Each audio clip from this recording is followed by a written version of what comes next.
The judge had barely opened my file when the whole mood in that courtroom changed. Not dramatically, not like television. It was smaller than that. More real.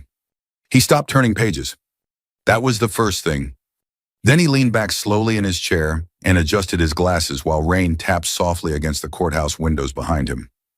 Nobody spoke. Even Tyler's lawyer finally shut up. The judge looked toward the court officer near the door. "I want non-essential personnel removed from the courtroom," he said calmly, "and I'd like representatives from the lending parties to remain available." That's when my wife finally looked at me. Not angry, not confident, scared. And sitting there in that hard wooden chair in downtown Indianapolis, listening to the old heating vents rattle overhead, I realized something strange. For the first time in nearly a year, I wasn't the nervous one anymore. My name's Richard Hale. I'm 58 years old, and for most of my life I drove trucks. Not because I loved it, because it paid the bills. I started with one used Freightliner back in 1993, paid $14,000 cash for it after borrowing money from my uncle and selling a fishing boat I couldn't afford to keep anyway. The sleeper cab heater barely worked that first winter. I still remember waking up outside Terre Haute with ice frozen inside the windshield. I slept wearing gloves some nights, ate gas station sausage biscuits that tasted like cardboard, learned how to repair frozen brake lines myself because I couldn't pay mechanics every time something broke. You do enough winters in the Midwest, your hands stop looking normal after a while. Mine still carry scars across the knuckles. By the time I turned 50, I finally had something solid. 23 trucks, contracts running freight through Indiana, Ohio, Illinois, and Kentucky. Nothing flashy. Mostly warehouse goods, farm equipment, machine parts. The kind of business nobody notices unless it stops working. And honestly, that was fine with me. I wasn't trying to get rich anymore. I just wanted peace. A smaller workload. Maybe retire in 5 or 6 years. Spend more time fishing. Maybe help my daughter Emily and her little boy someday with college money.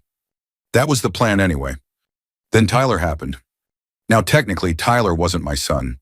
He was Denise's son from her first marriage. 31 years old. Good-looking kid, I'll give him that. Sharp smile, knew how to talk fast, always smelled expensive somehow even when he was broke. Especially when he was broke. I met Denise 11 years ago at a church fundraiser in Carmel. We were both divorced, both lonely in ways people don't like admitting after 50. She made life feel warm again. That matters more than people realize at our age. She laughed easily, made homemade chicken and dumplings when I worked late, rubbed my shoulders when my back locked up after long drives. Every morning she'd set my blood pressure pills beside my coffee mug before I even sat down. You start trusting somebody from little things like that. That's the dangerous part. Tyler acted respectful in the beginning, called me sir, helped around the warehouse occasionally, told people he admired what I built. I believed him. God help me, I really did. Then over time the requests started. First it was small. "Hey Richard, could you help me with rent this month?" Then, "My car payment's late." Then, "I just need a little startup money." Every conversation somehow ended with my wallet opening. Denise always had a reason. "He's trying. He just needs one good opportunity." He didn't have your discipline growing up. Meanwhile, Tyler posted pictures online holding champagne glasses in rooftop bars I knew he couldn't afford. Miami, Scottsdale, Nashville. Always talking about multiple income streams and financial freedom while borrowing money from everybody around him. I remember standing in my warehouse office one February morning while diesel fumes drifted through the loading bay, watching one of Tyler's Instagram videos. He was renting some Lamborghini outside a casino in Florida. The caption said, "Built, not given." I actually laughed out loud at that one. Not because it was funny. Because if I didn't laugh, I probably would have thrown my phone through the wall. Still, I kept helping. That's the embarrassing truth. Not because Tyler deserved it. Because I loved Denise. And because after a certain age, a lot of men become afraid of starting over alone. About 6 months before the lawsuit, Tyler came to me with what he called a real business opportunity. Freight brokerage. He knew enough trucking language from hanging around my company to sound convincing.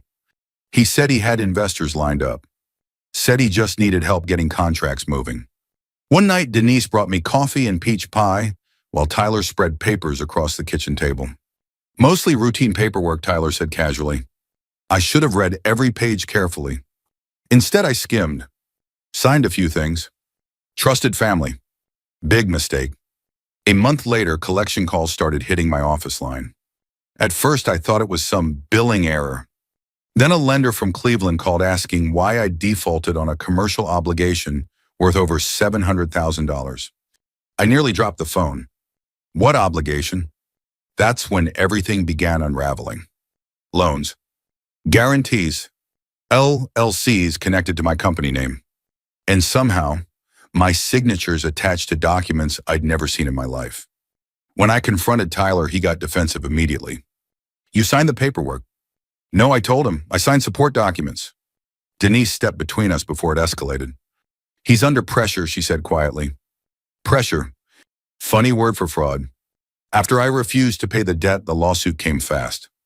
Tyler claimed I knowingly backed his business ventures. His lawyer painted me as some cold old man abandoning family after making promises. People looked at me differently after that.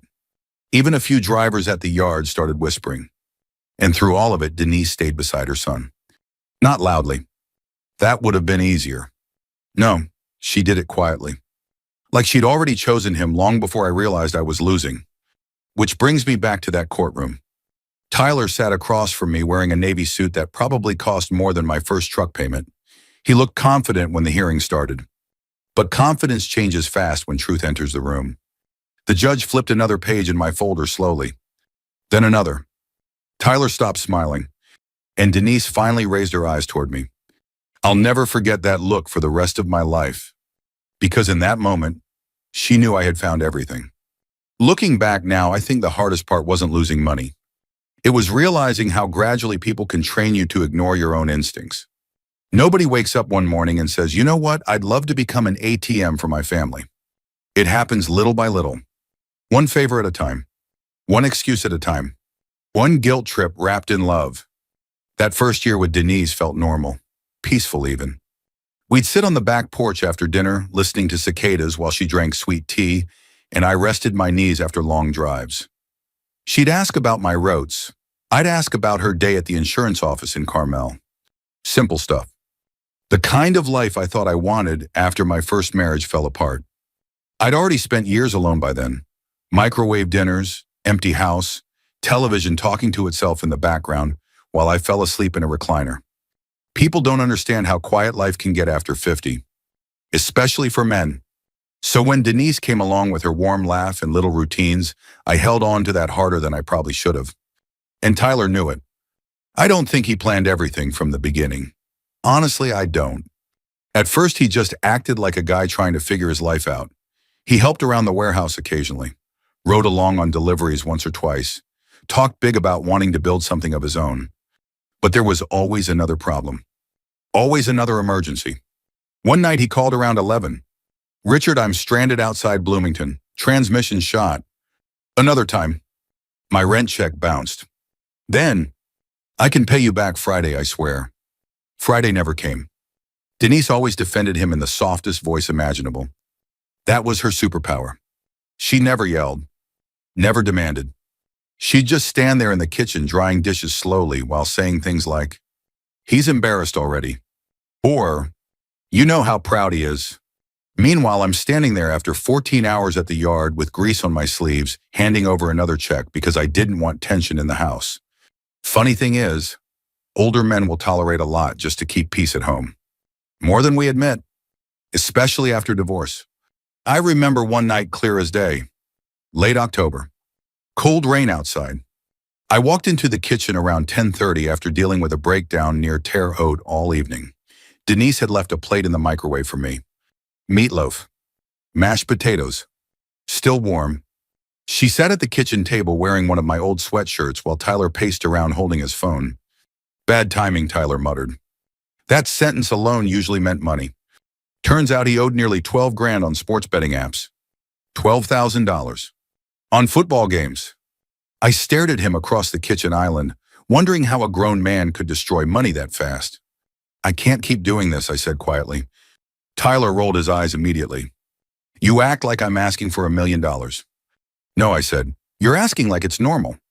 Denise stepped in before things escalated. He's my son, Richard. There it was again. That sentence. Like motherhood itself erased responsibility. I remember looking at her while the microwave clock blinked 10:47 in the dark kitchen. When does helping stop being helping, I asked. Neither of them answered. A few days later, Tyler posted photos from a rooftop bar in Chicago, holding a bottle of tequila that probably cost $600. I sat in my truck outside Lafayette staring at the picture during a fuel stop. One of my drivers walked past and chuckled. Your boy living good, boss. I forced a smile. But inside, I felt something sour twisting in my stomach, because I knew exactly where that money came from. Things got worse after Tyler discovered social media entrepreneur culture. Suddenly, every conversation sounded like a podcast. Passive income, scaling opportunity, leveraging assets. The kid could barely balance his checking account, but online he acted like Warren Buffett with hair gel. Meanwhile, I was waking up at 4:45 every morning, checking weather reports and dispatch schedules while trying to keep 23 trucks moving through Midwest winters. That's what bothered me most. Not the money, the disrespect toward work itself. Tyler wanted results without sacrifice, wanted the appearance of success without earning stability first. And Denise, she couldn't see it. Or maybe she refused to. Around that time, she started bringing paperwork home more often. Tyler just needs a signature. Tyler just needs temporary backing. Tyler just needs someone lenders trust. I should have slowed down. I know that now. But when somebody hands you forms while pouring your coffee and asking about your blood pressure medication, your guard drops without you realizing it. That's what still bothers me most. Not being tricked, being comforted while it happened. One evening, she brought me homemade peach pie while Tyler spread documents across the dining room table. Mostly procedural stuff, Tyler said casually. I skimmed a few pages while eating dessert. Business support agreements, freight brokerage startup, temporary guarantees. Nothing sounded insane in the moment, especially because Tyler used trucking terminology he'd learned from hanging around my company. Looking back, I think they counted on exhaustion, counted on routine, counted on trust. And they were right. A month later, the collection calls began. Then came the lenders. One afternoon, two men in dark jackets showed up at my warehouse asking about outstanding obligations tied to Hale Transport Logistics. My dispatcher, Manny, pulled me aside afterward. Boss, he said carefully, something feels off here. Manny had worked with me 15 years, quiet guy, former Army mechanic, not dramatic. That's why I listen. What do you mean? He lowered his voice. They knew too much, account numbers, routes, company details. That night I stayed late at the office after everybody left. Rain hit the warehouse roof while trucks hummed quietly outside in the yard. I started going through copies of loan paperwork for the first time carefully. Page after page. Signature after signature.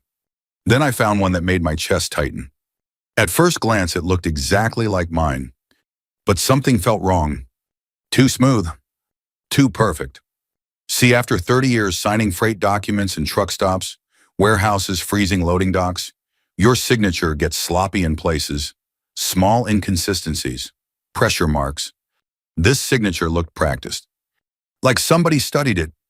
I pulled out an old tax return from my desk drawer and placed both papers under the lamp. That's when my stomach dropped completely. Whoever copied my name had traced it. And suddenly every quiet moment from the past year started replaying differently in my head. The coffee, the pie, the paperwork, the smiles, all of it. I sat alone in that warehouse office until almost 2 a.m, listening to rain hit the metal roof while realization settled into my bones. Somewhere along the way, I had stopped being Denise's husband and become their financial safety net.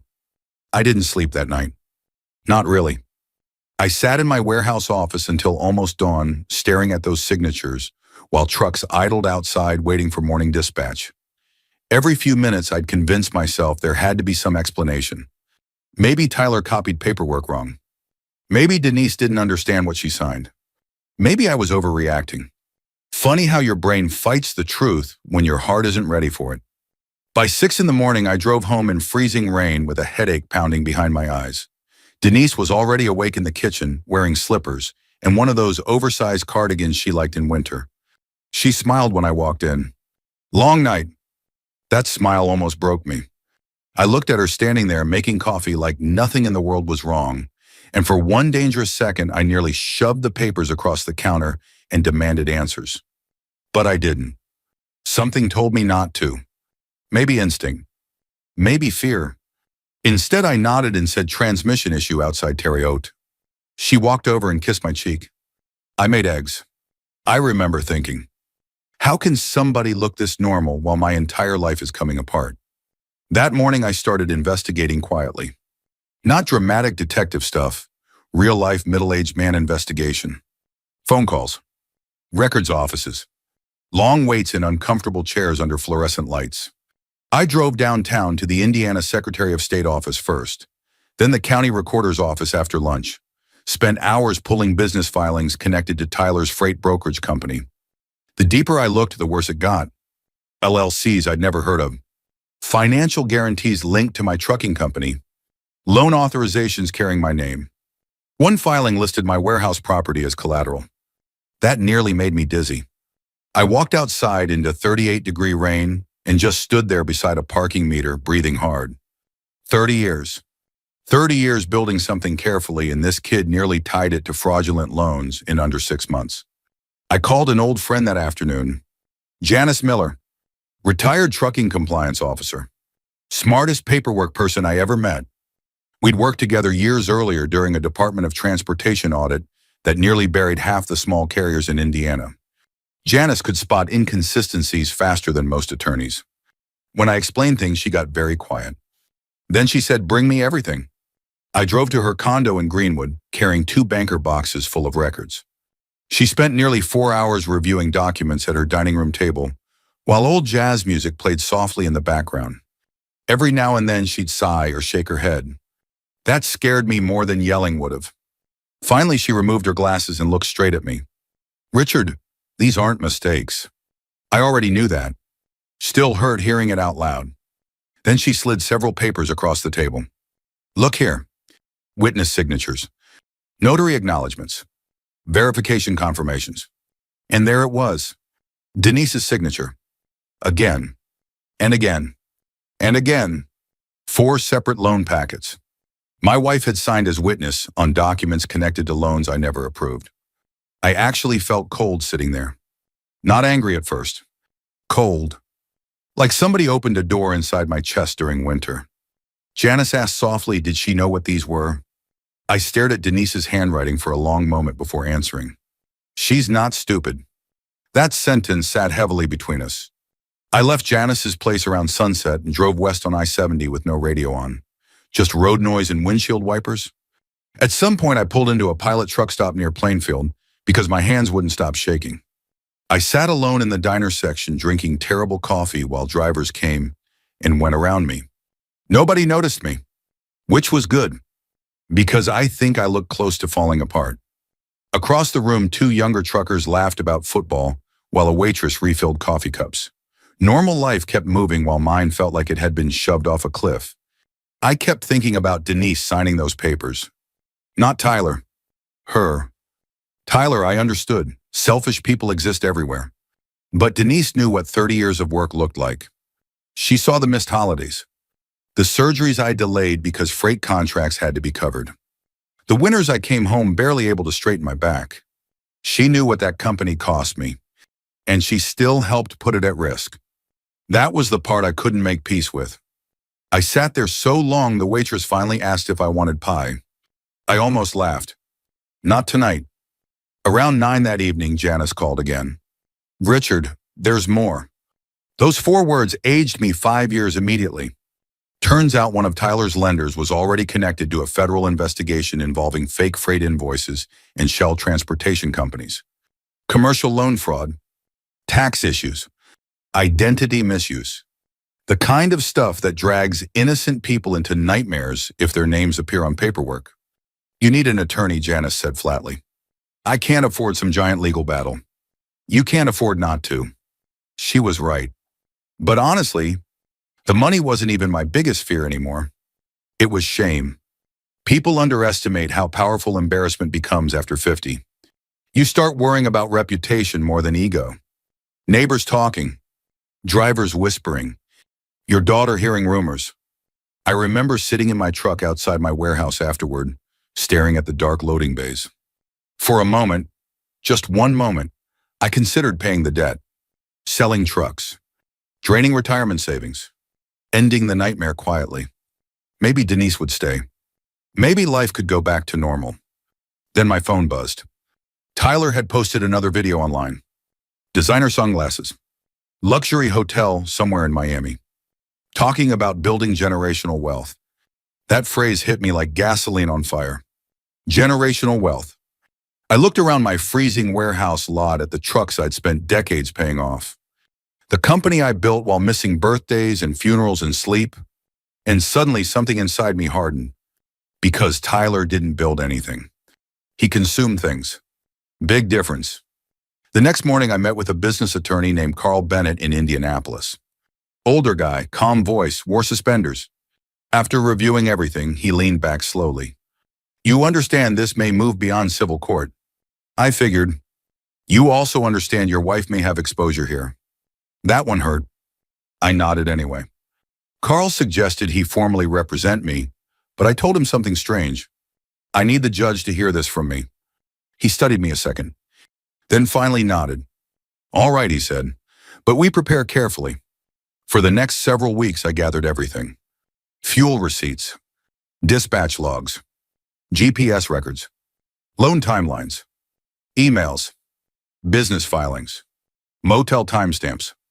Every piece of paper became another brick in the wall separating truth from lies. One document especially mattered. A loan authorization supposedly signed by me in Indianapolis. Problem was, on that exact day I was in Nebraska delivering agricultural equipment outside Lincoln.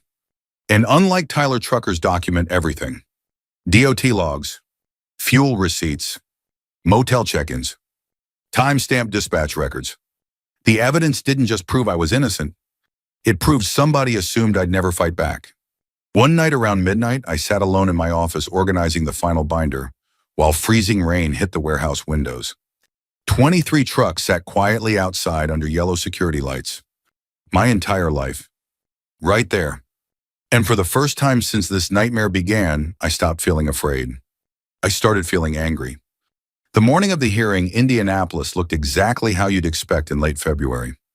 Gray sky, cold drizzle, dirty snow piled along curbs like wet cement. I parked in the courthouse garage just before 8 and sat inside my truck for a minute, watching rain slide down the windshield. My hands were steady. That surprised me. For weeks I'd imagined this day ending badly, losing the company, losing retirement, maybe even losing my reputation permanently. But something changes in a man once he's already accepted the worst possibility. Fear loses some of its grip. I grabbed the thick black binder from the passenger seat and headed inside. The courthouse smelled like burnt coffee, wet coats, and old paper. Somewhere down the hallway, I heard handcuffs clink lightly, followed by a deputy telling someone to keep moving. Real courthouse sounds, not television. I found Courtroom 4B halfway down the hall. Tyler was already there. Navy suit, expensive haircut, silver watch peeking from beneath his cuff. Trying very hard to look calm, but I noticed something immediately. His shoes weren't polished, scuffed near the toes. Maybe that sounds small, but people falling apart always miss little things first. Denise sat beside him wearing a cream-colored sweater I'd bought her 2 Christmases ago. She looked exhausted, eyes swollen, fingers twisting nervously around a tissue. When she finally glanced at me, it lasted maybe half a second. Then she looked away again. That hurt more than yelling probably would have. Tyler's attorney approached me before the hearing started. Tall guy, expensive suit, hair slicked back too perfectly. Mr. Hale, he said quietly, there's still time to resolve this privately. Meaning, pay quietly, protect family appearances, swallow the damage. I almost did it. That's the truth nobody likes admitting. For about 5 seconds standing there beneath flickering courthouse lights while strangers shuffled papers around me, I seriously considered surrendering. At my age, peace starts sounding more valuable than pride. Then I remembered Denise signing those documents. And Tyler smiling beside a rented Lamborghini online while using my company name as collateral. No, I said simply. The lawyer gave a disappointed little nod like a salesman losing commission. Very well. We entered the courtroom a few minutes later. Old wooden benches, buzzing fluorescent lights. The judge looked tired before we even began. Tyler's side went first. Their entire argument depended on one idea. That I knowingly backed Tyler's business ventures, then changed my mind after the debt became overwhelming. The attorney presented printed text messages, selective emails, claims about verbal promises, family loyalty. He painted Tyler as an ambitious young businessman abandoned by a cold stepfather protecting his money. I'll admit something uncomfortable. For a little while, it worked. Even sitting there listening, I could feel how the story sounded from the outside. Older man, successful business owner. Stepson struggling financially. Family dispute over money. Simple. Believable. The judge asked me several questions directly. I answered calmly, but inside I could feel pressure building behind my ribs. Then Denise testified. That nearly broke me. Not because she yelled, because she sounded sincere. Quiet voice, tearful eyes. Richard always treated Tyler like family, she said softly. The room went still. He wanted Tyler involved in the trucking business. He believed in him. Part of that was true, which made it worse. Because real lies usually hide inside partial truths. She looked toward me briefly before continuing. I think things just got out of control. Out of control. Like this whole disaster was weather nobody caused. I stared down at the table while she spoke, because if I looked directly at her too long, I honestly don't know what expression would have crossed my face. Anger, grief, humiliation. Probably all three. When her testimony ended, Tyler's attorney looked confident again. Then the judge turned toward me. Mr. Hale. I stood slowly. My knees actually cracked loud enough for the front row to hear. One deputy smirked slightly. Fair enough. I carried my binder to the front table and opened it carefully. No dramatic speeches. No shouting. I was too tired for theatrics. I'd like to address one document first, I said. I handed copies to the judge, opposing counsel, and court clerk. Commercial loan authorization. Dated October 14th. Signed supposedly by me in Indianapolis. The attorney nodded immediately. Yes, one of several guarantees. I looked at him. No, I said calmly, it's fraud. The attorney sighed like he'd heard this before. Then I opened another section of the binder. October 14th, I continued I was in Nebraska delivering agricultural equipment outside Lincoln. The judge looked up slightly. I kept going. Page 12 contains my Department of Transportation logbook. Page 13 shows fuel purchases in Kearney, Nebraska. Page 14 is motel check-in confirmation, time-stamped 9:18 p.m. The courtroom got quieter with every sentence. I handed another page forward. Dispatch GPS records are highlighted in yellow. Tyler shifted in his chair for the first time. His attorney flipped pages faster now. I wasn't finished. Page 22 contains a notarized filing connected to Hale Transport Logistics, I said. The judge studied the page silently, then looked toward Tyler's attorney. Counselor, why is this filing tied to an active commercial fraud investigation? That changed the room immediately. The attorney froze. Just for a second. But everybody noticed. Especially me. Tyler stopped looking confident after that. He started whispering aggressively toward his lawyer, while Denise gripped the edge of the table so tightly her knuckles turned white. Then I handed over the emails. That was the part Denise never expected me to find. Messages between her and Tyler discussing paperwork. Nothing openly criminal. But enough. Enough to show manipulation. One line especially stood out. Don't overload him with details after work. He signs faster when he's tired. The judge read that line twice. Slowly.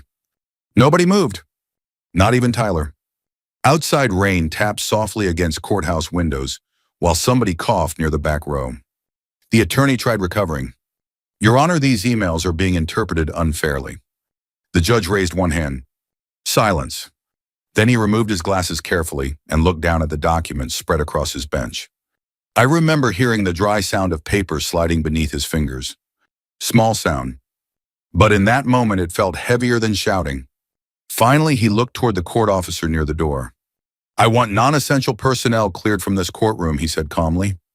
Then his eyes shifted toward the lending representative seated behind Tyler's attorney. "You will remain available for further questioning." Nobody spoke. Tyler's face had completely lost color now. And Denise looked at me the way people look at storms they suddenly realize are real. The mood inside that courtroom changed so completely it almost felt like the temperature dropped. A few minutes earlier, Tyler had been sitting there leaning back confidently, like this whole hearing was some annoying inconvenience. Now he couldn't sit still. His leg bounced under the table hard enough to shake his chair. The deputies cleared out the extra spectators quietly. Two people from another hearing gathered their coats and left looking confused. The heavy courtroom doors shut behind them with a dull thud. Then the room got very small. Just the judge, court staff, attorneys, the lenders, me, Denise, Tyler, and suddenly nobody seemed comfortable anymore. The judge spent several long minutes reviewing documents silently, while the only sounds came from paper turning and rain hitting the windows outside. Tyler's attorney finally cleared his throat. "Your Honor, I think we're drifting beyond the scope of the original civil matter." The judge looked up immediately. "Counselor, if fraudulent representations were submitted to this court, that becomes very much my concern." Nobody argued after that. One of the lender representatives, heavyset guy in a charcoal suit, started sweating visibly. He kept loosening his tie and asking for water. The judge questioned him first. Simple questions. Who reviewed the guarantees? Who verified identity? Why were business assets tied to Hale Transport Logistics without direct confirmation from ownership? The man stumbled through every answer. I sat quietly watching years of pressure finally shift away from my shoulders inch by inch. Not disappear. Just move. Toward the people who created it. Then the judge turned toward Tyler. "Mr. Bennett," he said evenly, "did you personally witness Mr. Hale sign these documents?" Tyler swallowed hard. "Yes, sir." That lie came out too fast. The judge slid forward the Nebraska records. "Interesting," he said calmly, "because according to Department of Transportation logs, fuel purchases, dispatch GPS records, and motel timestamps, Mr. Hale was approximately 800 miles away." Silence. Absolute silence. I watched Tyler's face carefully right then. That was the exact moment panic truly hit him. Not fear of losing money. Fear of consequences. Real consequences. His attorney leaned toward him, whispering urgently now. Denise looked like she might faint. Then the lender attorney made a mistake. He tried blaming me. "With respect, Your Honor, Mr. Hale clearly exercised poor oversight regarding his business documentation." That sentence irritated me more than I expected. 30 years. 30 years keeping drivers paid through recessions, fuel spikes, breakdowns, and COVID shutdowns. I missed funerals for that company. Missed birthdays. Spent winters sleeping in freezing truck cabs so bills got paid on time. And now some man who'd probably never chained tires in sleet wanted to call me irresponsible. Before I could answer, the judge did it for me. "Poor oversight," he repeated coldly, "is not the same thing as identity fraud." That shut the room up immediately. Tyler started breathing harder after that. You could actually hear it. Denise reached for his arm. "Tyler." He pulled away sharply. And that's when the entire thing finally collapsed. "Mom said he'd cave," Tyler snapped suddenly. He always caves when things get uncomfortable. The words echoed louder than he probably intended. Even he realized it immediately. Too late. Denise closed her eyes like she'd just been slapped. The judge leaned back slowly in his chair. "Well," he said quietly, "that's illuminating." Tyler's attorney looked ready to crawl under the table. I didn't feel victorious hearing it. That's important to understand. People imagine revenge feels exciting. Most of the time it just feels sad. Because once the truth finally arrives, you're still left staring at people you once loved. The judge continued reviewing documents another several minutes while nobody dared speak unnecessarily. Then he focused on Denise. "Mrs. Hale," he said, "did you witness your husband knowingly authorize these loans?" Denise looked toward Tyler first. That told me everything. Finally, she answered softly. I thought he understood more than he did." The judge's expression hardened immediately. "That was not my question." She started crying then, quietly at first. The kind of crying older people do when they're trying not to completely lose control in public. I should have felt satisfaction. Instead, I just felt tired. Deep tired. The kind that settles behind your ribs. The judge suspended the hearing shortly afterward. He stated clearly that evidence presented raised serious concerns regarding falsified financial filings, potential identity fraud, improper collateralization, and possible violations connected to ongoing commercial lending investigations. The matter would be referred for additional review.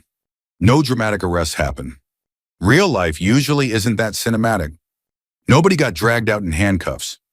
But the shift was obvious. The lenders suddenly stopped looking at me like the problem and started looking at Tyler. That alone changed everything.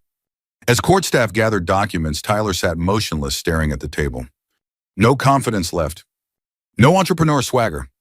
Just a scared 31-year-old realizing the internet lifestyle he built might actually collapse in the real world. Funny thing, for months I'd imagined screaming at him if I ever got the chance. In reality, I barely wanted to look at him anymore. Denise finally stood slowly beside the table. She looked smaller somehow, older. The hearing had drained something out of her. As people began filing toward the hallway, she touched my sleeve gently for the first time in weeks. Richard, I stopped walking. Not because I wanted to, because 11 years doesn't disappear instantly. She looked up at me with swollen eyes. I never thought it would go this far. I studied her face for a long second. And honestly, I believed her. That was the tragedy of it. I don't think Denise planned to destroy my life from the beginning. I think she spent years protecting Tyler, one bad decision at a time, until she couldn't tell right from wrong anymore. Parents can do that sometimes, especially when guilt gets mixed with love. But understanding somebody doesn't erase damage. I gently removed her hand from my sleeve. Not angrily, just carefully. Then I walked away. The parking garage outside the courthouse smelled like wet concrete and motor oil. Rain hammered against the ramps overhead, while traffic hissed through downtown streets beyond the entrance. I stood beside my truck for a long moment without getting in. No phone calls. No demands. No lenders threatening lawsuits. Just rain. And silence. For the first time in nearly a year, nobody needed something from me. And I realized how long it had been since I felt that. About 8 months after the hearing, I sold truck number 14, old Freightliner Cascadia. 860,000 miles on it.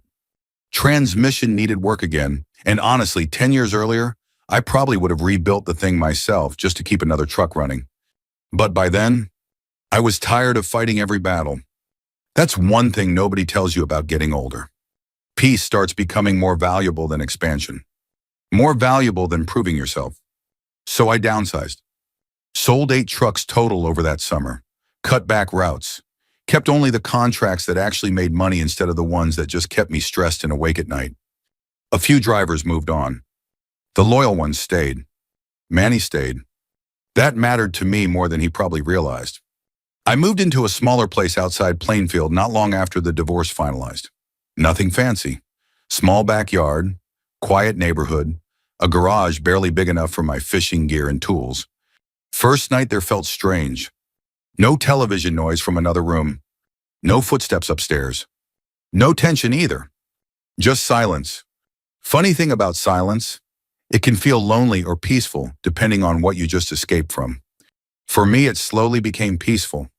The legal mess kept moving without me needing to chase it anymore. Tyler ended up facing multiple financial investigations tied to the lenders and fraudulent filings.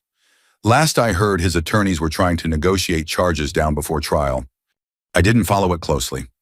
I stopped wanting updates after a while. There's a point where anger burns itself out and leaves behind something quieter. Exhaustion, maybe, or acceptance. Probably both. Denise emailed several times over those months, usually late at night. You can tell a lot about somebody by the hour they choose to apologize. Her messages were long, emotional, sometimes confusing. One blamed Tyler's manipulation. Another blamed herself. One simply said, "I miss our old life." That one sat with me a while, because I missed parts of it too. That's the uncomfortable truth people don't like hearing in stories like this. Bad relationships aren't bad every minute. If they were, nobody would stay. I never replied to the emails. Not because I hated her, because I finally understood something important. Forgiveness and reconciliation are not the same thing. Around September, Denise called unexpectedly while I was sitting outside a bait shop near Eagle Creek Reservoir. Her voice sounded smaller than I remembered. Tyler had drained most of her savings by then trying to cover legal expenses and debts. She was leaving the house. Needed help securing an apartment. For a second, old instincts kicked in immediately. Fix it. Rescue everybody. Keep peace. That reflex had controlled half my adult life. But this time felt different. I told her I'd help with the deposit for a modest apartment. One time, no arguments, no conditions. She cried quietly over the phone. Why would you still help me after everything?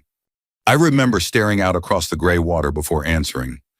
Because helping somebody once is different than carrying them forever. Long silence after that. Then she whispered, I'm sorry, Richard. And for the first time since all this started, I think she truly meant it. I helped her move 2 weeks later. Small apartment on the west side of Indianapolis. Nothing terrible. Nothing special either. Mostly empty rooms and tired carpeting. We carried boxes upstairs, mostly in silence. At one point, she stopped in the kitchen holding an old frame photo from our first vacation together in Tennessee. You remember this cabin? She asked softly. I did. Smoky Mountains. Rainstorm. Cheap whiskey on the porch. Back when life still felt simple. She looked at me carefully. We could still fix things. That sentence hurt more than I expected. Because part of me wanted to believe it. 11 years is a long time to erase. But some damage changes shape permanently once trust disappears. I shook my head gently. No, I said, I don't think we can. She cried quietly after that, while I carried the last box inside. And strangely enough, I didn't feel anger walking away. Just sadness. Clean sadness. The kind that finally tells the truth after years of excuses. Life settled into routine after that. Mornings at the diner off Route 40. Coffee with truckers before sunrise. Fishing on weekends.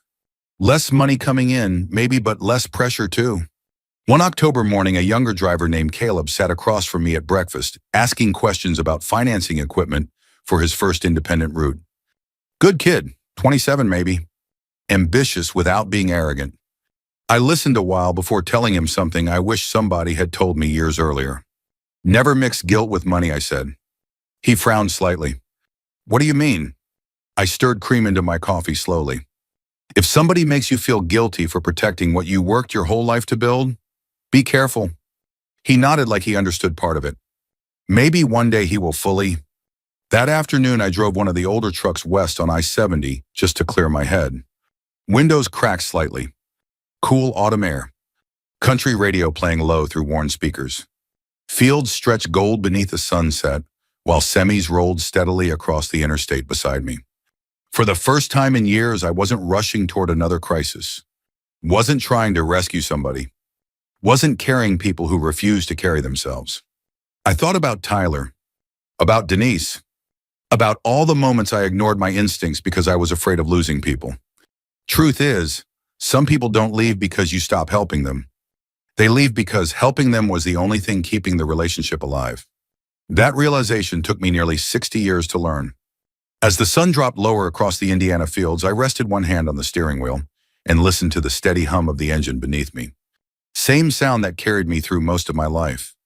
And somewhere out there between Indianapolis and the fading orange horizon, I realized something simple. I didn't win anything back that year. I just finally stopped losing myself. If you're listening to this in your 50s, 60s, maybe even 70s, and somebody in your life only seems to call when they need money, help, or rescue, I hope you remember this. Love should not cost you your peace. Thanks for spending this time with me. Take care of yourselves out there.